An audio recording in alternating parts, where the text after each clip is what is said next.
आदर और सम्मान के साथ मेरे साथ चले। मैं आपको ले आया हूँ 15वीं शताब्दी के त्रिपुरा में, और ये है महाराजा धर्ममाणिक्य प्रथम का राज दरबार। महाराज ने आज एक खास वजह से अपने चेनतई दुर्लभेंद्र को बुलवाया है। ब्राह्मण श्रेष्ठ, आप केवल शास्त्रों के ही ज्ञाता नहीं, आपको हमारे राजवंश का संपूर्ण इतिहास भी कंठस्थ है।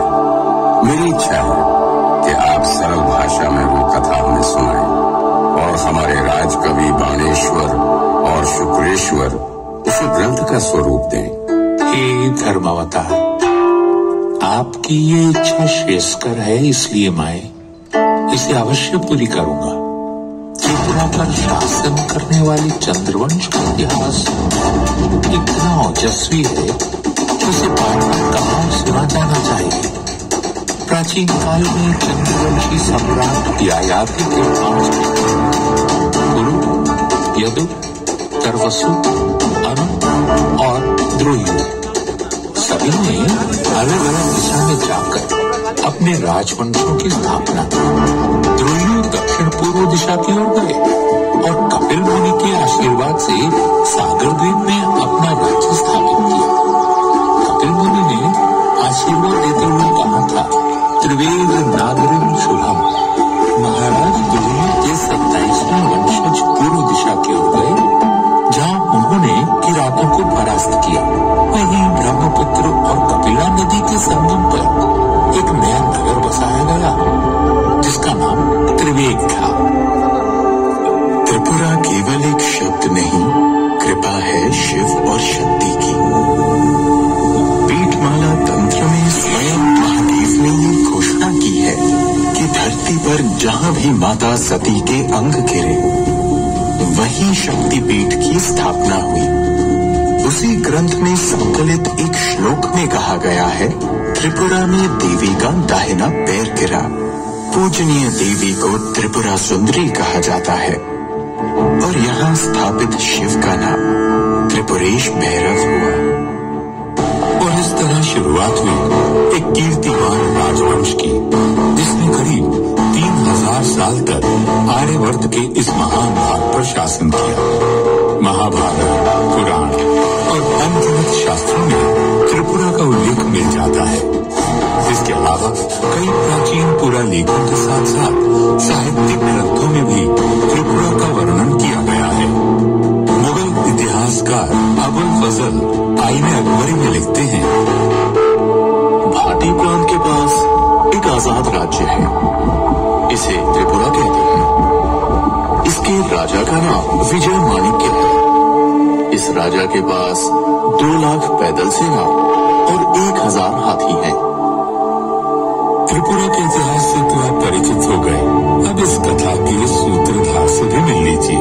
शुभ्र कांति, उज्जवल मुख, उन्नत गुंबद, राजसी छप, सारा विश्व मुझे सम्मान से उज्जयंत महल कहकर पुकारता है।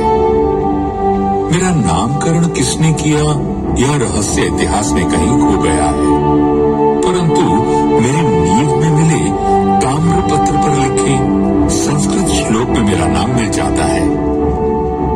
1857 के भूकंप में अगरतला का राजमहल भी बुरी तरह से क्षतिग्रस्त हुआ।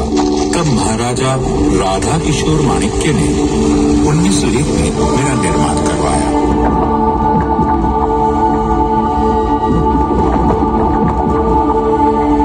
मेरी इमारत में रोमन और मुगल कला का मिश्रण देखा जा सकता है। अपने 2 तालाबों और दोनों तरफ बने खूबसूरत फूलों के बागों के साथ मैं आगंतुकों का स्वागत करता हूँ।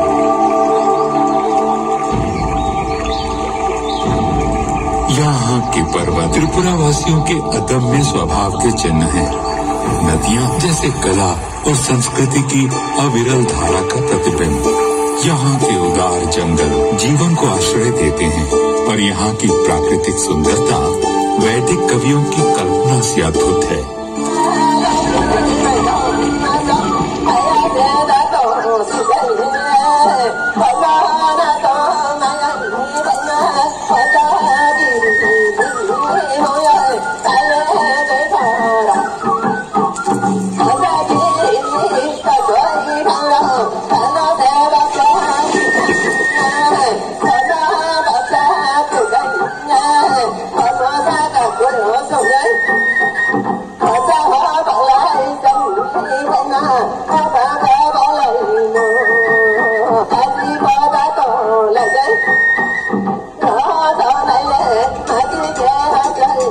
त्रिपुरा राज्य के शाही प्रतीक पर उकेरा गया संस्कृत वाक्यांश यहाँ के वीरों का उद्घोष भी है और प्रेरणा भी। किल विदुर वीरता सैर में कम, वीरता से अधिक आवश्यक और कुछ भी नहीं। ऐसे महान आदर्श वाले वीरों की भूमि पर शिव और शक्ति परोक्ष रूप में बसते हैं, तो धर्म यहाँ के नरेशों के रूप में प्रत्यक्ष अवतार लेता रहा। यहाँ 184 शूरवीर धर्मावतार राजाओं ने राज किया। वे संघर्ष के लिए सदा प्रस्तुत रहे और बलिदान के लिए सदैव तत्पर। त्रिपुरा के प्रथम नरेश से लेकर अंतिम शासक ने अपना सर्वस्व देकर इस परंपरा का निर्वाह किया। इस राजवंश के अंतिम प्रजापालक महाराज वीर विक्रम किशोर माणिक्य बहादुर को याद करता हूँ तो याद आता है उनका समर्पण, त्रिपुरा को विकसित करने और आधुनिक बनाने की उनकी प्रतिबद्धता, और साथ ही याद आता है वो एक दिन जब नियति ने हमसे विश्वासघात किया। मई 1947। भारत की स्वतंत्रता अब केवल 3 महीने की दूरी पर थी। भारी अनिश्चितता का समय था। देश की तरह ही राज्य में भी विघटनकारी शक्तियां सर उठा रही थीं, परंतु महाराज का आश्रय था, सो जनता निश्चित थी। अपने कर्तव्य के प्रति सजग महाराज वीर विक्रम हर गतिविधि पर नजर रखे थे, पर इस बीच रोग ने उन्हें आ घेरा। देखते ही देखते उनकी तबीयत बिगड़ने लगी। अफरा तफरी में कोलकाता के प्रसिद्ध डॉक्टर को बुलवाया गया। महाराज की सांसें उखड़ने लगी थीं। उन्होंने कमरे में लगे भगवान शिव के चित्र को देखा। भूपाल और भगवान के बीच जैसे एक मूक संवाद हुआ। हे महादेव, 15 साल की आयु में जब मुझे धर्मासन पर बैठाया गया था, तब से अब तक एक पल भी ऐसा नहीं बीता जब मैंने त्रिपुरा के उत्थान के बारे में ना सोचा हो। यह दायित्व ही तो मेरे जीवन का आधार बिंदु है। आज जब मेरी प्रजा को मेरी सबसे ज्यादा जरूरत है, तो क्या मुझे प्रयास करने का अवसर भी नहीं देंगे प्रभु? मन पर ये बोझ लिए 17 मई 1947 के दिन महाराज का देहांत हो गया। धर्म का पार्थिव स्वरूप लुप्त होते ही अधर्म का तमस बढ़ने लगा।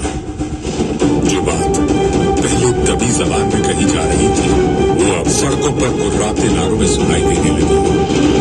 पाकिस्तान जिंदाबाद, लड़के लेंगे हिंदुस्तान। पाकिस्तान जिंदाबाद, लड़के लेंगे हिंदुस्तान। राज्य का अस्तित्व दांव पर लगा था। और भय था हजारों वर्षों से सहेजी हुई परंपरा और संस्कृति के विलुप्त हो जाने का। परंतु ऐसी चुनौतियां त्रिपुरा के लिए नई कहाँ थी। काल की परिक्रमा के लिए निकलता हूँ तो 13वीं सदी पर आकर रुक जाता हूँ। ये वो समय था जब तलवार लहराते बर्बर आतताई राज्य की सीमा लांघने लगे थे। 13वीं शताब्दी की शुरुआत में त्रिपुरा का राजकाज महाराजा चेंगथोंगपा ने संभाला। एक दिन शिकार खेलते हुए महाराज ने जंगली बराह को अपने तीर का निशाना बनाया, परंतु उसी समय उस बराह को राजकुमारी नाइथोक्ति का तीर भी आ लगा। संयोग से इन दोनों का मिलना हुआ, जिसका परिणाम विवाह था। किंतु ये बात कोई नहीं जानता था कि इस संयोग का बड़ा प्रभाव त्रिपुरा के भविष्य पर पड़ने वाला था। बंगाल और त्रिपुरा की सीमा पर मेघना नदी बहा करती थी। जब बंगाल पर मुस्लिम शासकों का कब्जा हुआ तो त्रिपुरा भी सुरक्षित न रहा। बंगाल की ओर से लूटपाट करने इरावंत खान अक्सर त्रिपुरा में घुसपैठ करने लगा। महाराज चेंगथोंगपा ने लुटेरे को खदेड़ भगाया, परंतु इरावंत खान फिर लौटा और इस बार उसके साथ गौर की विशाल तुर्की सेना भी थी। महाराज असमंजस में पड़ गए। महाराज, आप यहाँ एकांत में? बाहर सभी सेनाध्यक्ष आपकी राह देख रहे हैं। सेना अध्यक्षों से मिलकर कहूंगा क्या महारानी? हिरावंत खान की सेना से टक्कर लेना आत्मघात है। समर्पण से तो मृत्यु उत्तम है। आप समझ नहीं रही हैं महारानी। सुबह से मेरी आंख भड़क रही है।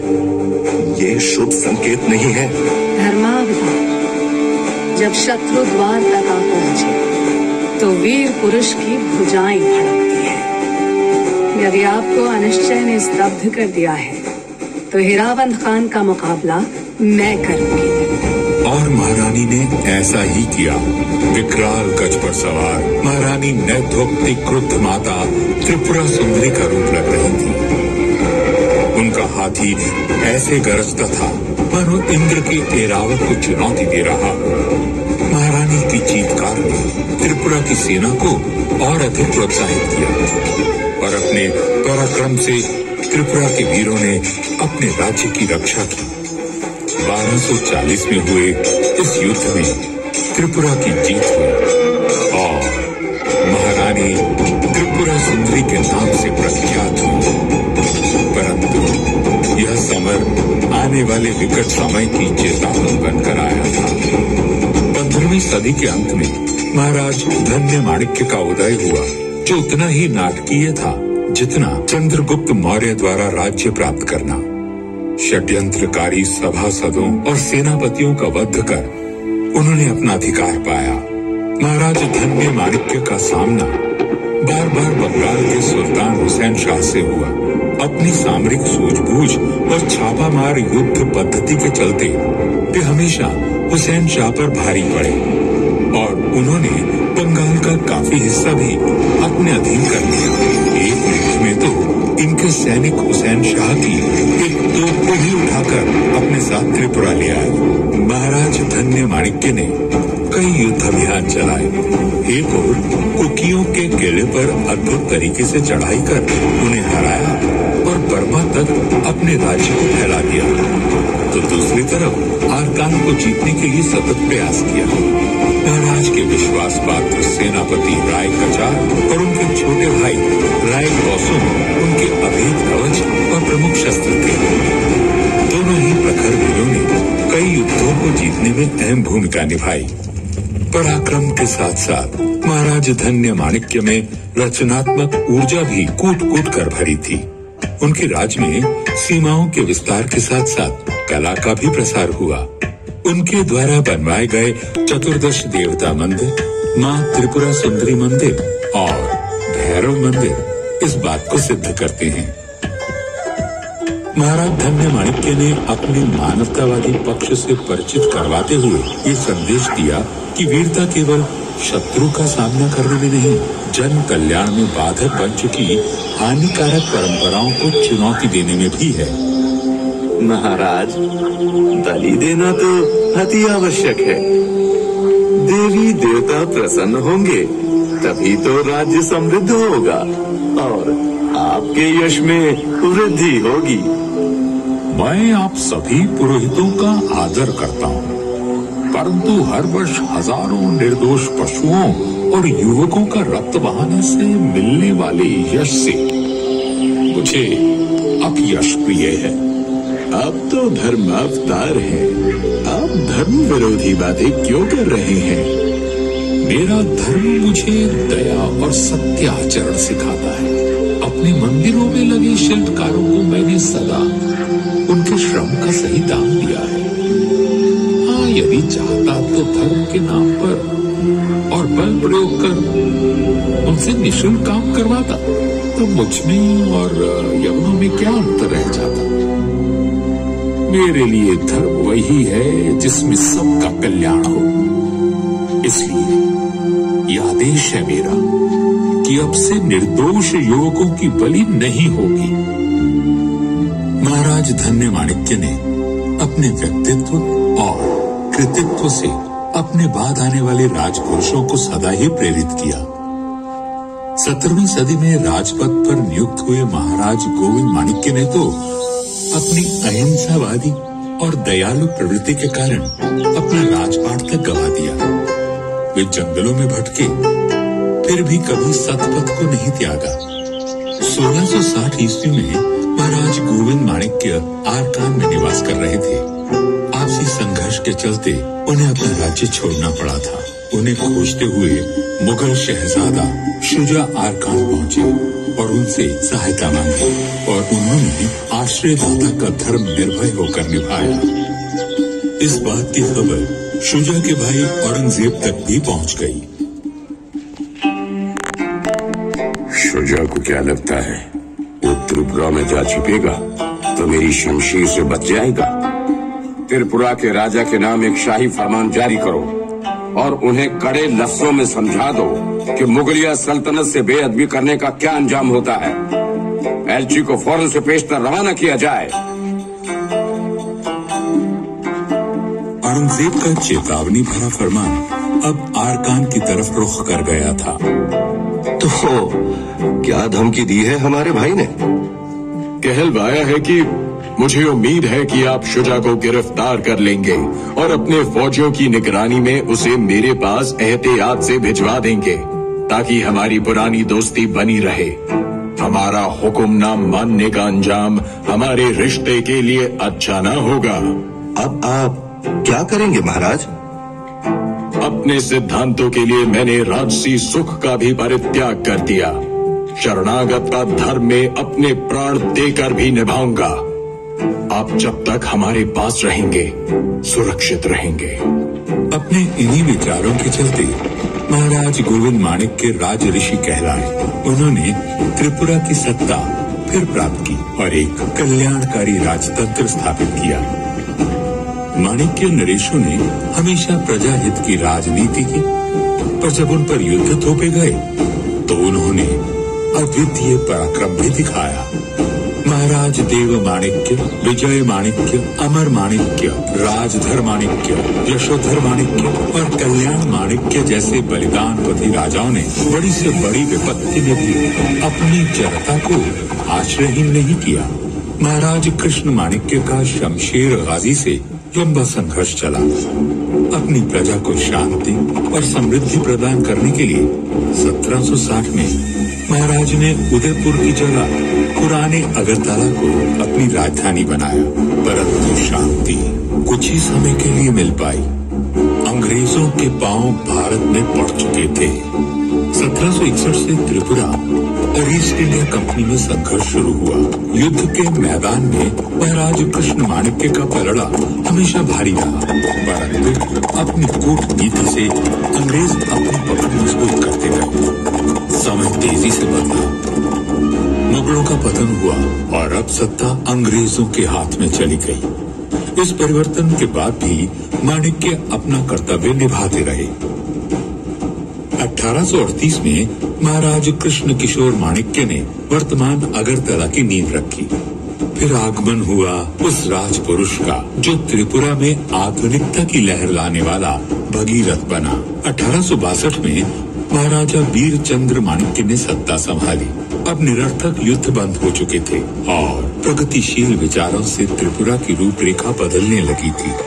अपने सतपथगामी पूर्वजों की तरह ही महाराजा वीर चंद्र माणिक्य ने सामाजिक कुरीतियों पर घात किया। सती प्रथा बंद हुई। दास प्रथा से त्रिपुरा को मुक्ति मिली। जहां एक ओर सामाजिक सुधार हो रहे थे, वहीं नई व्यवस्थाओं का गठन भी हो रहा था। महाराज का सबसे बड़ा योगदान कला के प्रोत्साहक के रूप में रहा। वे वास्तव में संगीत, साहित्य, लोक साहित्य और फोटोग्राफी के पारखी थे। महाराजा वीरचंद्र की फोटो कला इतनी व्यापक रूप से लोकप्रिय हुई कि अमेरिका की फोटोग्राफिक पत्रिका प्रैक्टिकल फोटोग्राफर ने अपने एक अंक में महाराजा की सचित्र जीवनी प्रकाशित की। महाराज नए नए प्रयोग करने के लिए विख्यात थे। उन्होंने अपने ही कैमरे से खुद अपनी और महारानी की तस्वीरें ली। ये इतिहास की पहली सेल्फी थी। विविध कलाओं को संरक्षण देने के साथ साथ वे स्वयं एक प्रवीण संगीतज्ञ और कवि थे। महाराजा पेंटिंग में भी माहिर थे। उन्होंने अपने पूर्वज राजाओं के चित्र बनाने के लिए एक फ्रांसीसी कलाकार को नियुक्त किया। उनकी कल्पना और प्रतिभा की कोई सीमा नहीं थी। 1857 के गदर के बाद जब अवध का पतन हुआ, तब महाराज ही थे जिन्होंने आश्रयहीन कलाकारों को अपने दरबार में स्थान दिया। उनके दरबार के नवरत्नों में देश भर से आए कलाविद शामिल थे और जल्द ही वे भारत के महानतम कवि के संपर्क में भी आए। अपनी जीवन संगनी महारानी भानुमती देवी की अकस्मात मृत्यु से संतापित महाराज को शोक सागर से उबारा एक युवा कवि द्वारा रचित कविता भग्नो हृदय ने उस प्रतिभावान परंतु अनजान कवि का नाम था रविंद्रनाथ टैगोर। इस घटना के बाद से त्रिपुरा के राज परिवार और टैगोर में एक अटूट संबंध बन गया। टैगोर ने महाराज की सहायता से त्रिपुरा के इतिहास का अध्ययन किया और उसे अपनी अमर कृतियों राजऋषि, विसर्जन और मुकुट में स्थान दिया। महाराजा वीरचंद्र माणिक्य के बाद महाराजा राधा किशोर माणिक्य से भी टैगोर के घनिष्ठ संबंध रहे। त्रिपुरा के राज परिवार ने भी शांति निकेतन और अन्य सुधार कार्यों में टैगोर को आर्थिक और नैतिक समर्थन देकर अपनी मित्रता निभाई। ब्रिटिश राज त्रिपुरा के लिए शांति का काल रहा, परंतु जब जब पराक्रम दिखाने का अवसर आया, त्रिपुरा के रणबांकुरों ने अपनी वीरता से विजयश्री और प्रशंसा बटोरी। द्वितीय विश्व युद्ध के समय जब जापानी फौज भारत की ओर अग्रसर थी, तब त्रिपुरा ने बर्मा में हो रहे युद्ध के लिए अपनी सेना भेजी और भारत पर जापानी आक्रमण को रोकने में एक विक्रम द्वारा तैयार की गई फर्स्ट त्रिपुरा राइफल्स ने जापानी अतिक्रमण को कुचल कर रख दिया। अंग्रेज अफसरों से सम्मान और प्रशंसा पाकर त्रिपुरा के वीरों ने मातृभूमि को गौरव प्रदान किया। उच्च आदर्शों और महान नरेशों वाला माणिक्य राजवंश कभी भी अपने राजधर्म से विमुख नहीं हुआ, परंतु हर उज्जवल सूर्य अपनी यात्रा पूरी कर अस्त हो ही जाता है। भारत की आजादी से 3 महीने पहले महाराज वीर विक्रम किशोर माणिक्य बहादुर का निधन त्रिपुरा के लिए प्रलय के समान था। उनके बाद उनके 14 वर्षीय पुत्र महाराजा किरीट विक्रमा किशोर माणिक्य को त्रिपुरा का राजा घोषित किया गया और शासन की बागडोर उनकी माता महारानी कंचन प्रभा महादेवी ने संभाली। परंतु महाराज वीर विक्रम की मृत्यु के बाद एक दिन ऐसा नहीं बीता जब राज्य में दंगा फसाद ना हुआ हो। यदि महाराजा वीर विक्रम 3 महीने और जीवित रहते तो वे मुस्लिम लीग के डायरेक्ट एक्शन से होने वाले विध्वंस को रोक सकते थे। त्रिपुरा की सरकार अराजकता की ओर बढ़ रही थी। हर तरफ मारकाट मची थी और उस पर त्रिपुरा पर पाकिस्तान का कब्जा होने का खतरा अलग से था। इस घोर निराशा के काल में एक बार फिर नारी शक्ति ने राज्य की रक्षा की। 13वीं सदी में महारानी त्रिपुरा सुंदरी ने दुश्मन से लोहा लेने के लिए तलवार उठाई थी। अब वर्षों बाद क्षत्राणी कंचन प्रभा महादेवी ने महत्वपूर्ण निर्णय लेकर अपने राज्य को सुरक्षित किया। त्रिपुरा के कई महान सपूतों ने अपनी मातृभूमि को बचाने के लिए आंदोलन किया और महारानी की शक्ति बढ़ाई। महारानी ने तत्कालीन केंद्रीय गृह मंत्री श्री वल्लभ भाई पटेल को त्रिपुरा के हालात से अवगत कराया। बाद में महारानी खुद नई दिल्ली में केंद्रीय गृह मंत्री पटेल के साथ इस मुद्दे पर चर्चा करने गई। अतिरिक्त बलों को त्रिपुरा भेजा गया और राज्य की स्थिति में सुधार हुआ। 9 सितंबर 1949 को त्रिपुरा विलय समझौते पर महारानी ने हस्ताक्षर किए, जिसके परिणाम स्वरूप त्रिपुरा भारत का पाटसी राज्य बन गया। माणिक्य राजवंश का गौरवशाली राज्य काल पूर्ण हुआ और त्रिपुरा एक उज्जवल भविष्य की ओर बढ़ चला। आज त्रिपुरा भारत का बेशक तीसरा सबसे छोटा राज्य है, परंतु इसकी परिधि में हजारों वर्षों का प्रेरणादायक इतिहास है, उत्कृष्ट कला है, विस्तृत ज्ञान है और संजोई हुई धरोहर है भारत की संस्कृति की। त्रिपुरा का श्रेष्ठ संसाधन उसके नागरिक हैं, जिन्हें विरासत में वो गुण मिले हैं जो इस राज्य को निरंतर चरमोत्कर्ष की ओर ले जा रहे हैं। यहाँ बच्चों को बुनियादी शिक्षा मुफ्त दी जाती है और साक्षरता में त्रिपुरा देश के कई राज्यों से काफी आगे है। जहाँ एक और इस प्रदेश में प्राकृतिक संसाधनों का अमूल्य भंडार है, वहीं यहाँ के मंदिर, महल और प्राकृतिक सौंदर्य हर वर्ष अनगिनत पर्यटकों को अपनी ओर आकर्षित करते हैं। त्रिपुरा नाम की गागर में संभावनाओं का असीम सागर है। किल विदुर वीरता सार में कम का आदर्श अपने दिल में लिए कर्मठ त्रिपुरावासी अपने राज्य को देश का गौरव बनाने के लिए सतत प्रयासरत हैं। सबकी मंशा बस यही है, ओजस्वी त्रिपुरा, तेजस्वी त्रिपुरा, उज्जयंत त्रिपुरा की